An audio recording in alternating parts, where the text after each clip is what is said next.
tuwing eleksyon, hindi ito panahon lang para bumoto at mag-post ng picture na nakaboto ka na. Ang eleksyon ay pagkakataon na ipakita kung ano ba talaga yung stand mo bilang mamamayan ng bansang to.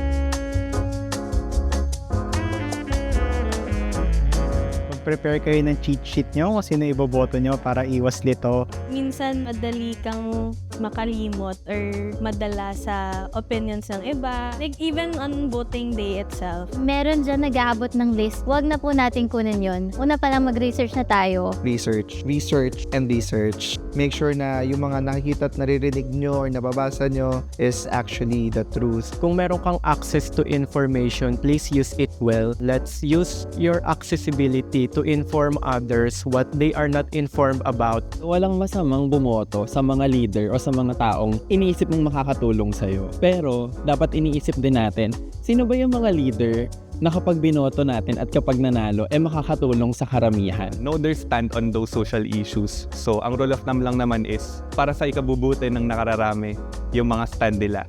Sila yung mga karapat-dapat iboto.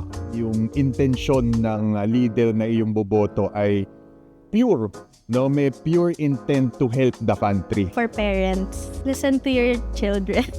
If hindi pa rin sila makapag-vote, vote for who they want you to vote. Kasi at the end of the day, kinabukasan din nila yung pinaglalaban mo. Kasi ang next generation ang makinabang niya, mga anak natin, mga anak natin. Baka kasi iniisip nyo din na di okay lang naman, one vote lang naman to and dami-dami nyo naman. Pero that kind of thinking kasi is not right. A moral victory is an uphill battle. So, you may not get the result that you want.